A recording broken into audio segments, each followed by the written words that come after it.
This method fails. These mistakes destroy tile installs months later, even when it looks perfect at first. Tile substrate prep is your best defense against cracks, leaks, and mold. Most tile failures don't start at the surface. They start underneath the tile, long before the first piece is ever set. Cracked tile, loose grout, water damage, and hidden mold aren't cosmetic issues, they're structural problems caused by skipped or incorrect substrate preparation. Today I want to walk you through what proper tile substrate prep actually means, why it matters, and how it protects your remodel for decades instead of a few years. Let's start with cracking.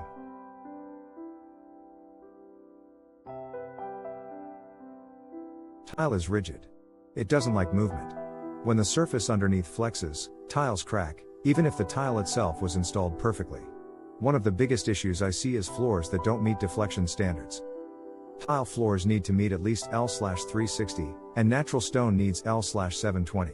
If the structure isn't stiff enough, no tile product or adhesive will save it. Flatness matters too. Large format tile needs a much flatter substrate than most people realize.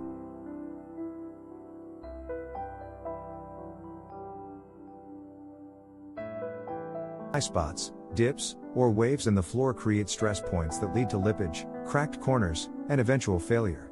A flat, stable substrate isn't optional, it's foundational. Now let's talk about moisture and mold.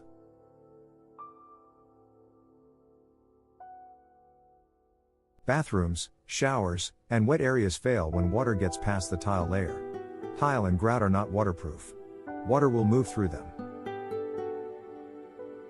Without proper waterproofing and moisture management, that water ends up in walls and floors, creating mold and rot you won't see until serious damage is done.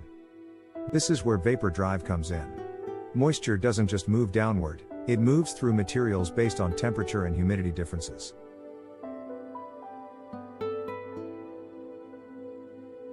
If the substrate isn't designed to control that movement, mold can grow behind the tile even when the surface looks fine. Material choice matters here. Cement backer board is appropriate for wet areas because it's dimensionally stable and moisture resistant.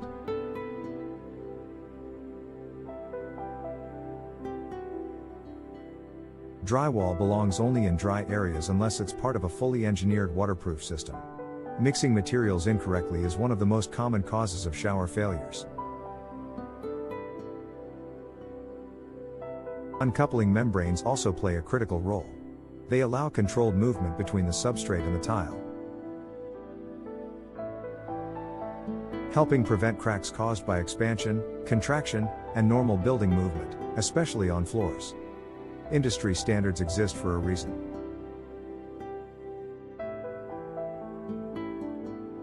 The Tile Council of North America and the National Tile Contractors Association publish methods that are designed to prevent exactly these problems.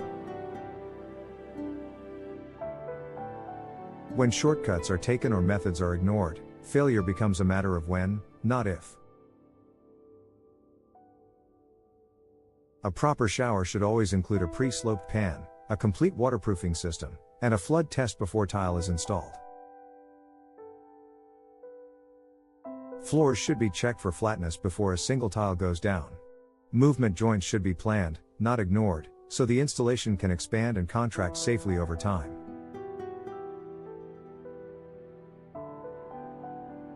Tile prep isn't glamorous, but it's the difference between a remodel that lasts and one that becomes a tear out.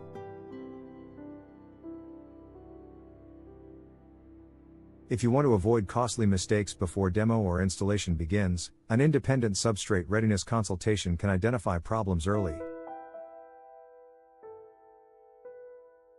before they turn into cracks, leaks, or mold. You can learn more or book a substrate readiness consultation using the link below.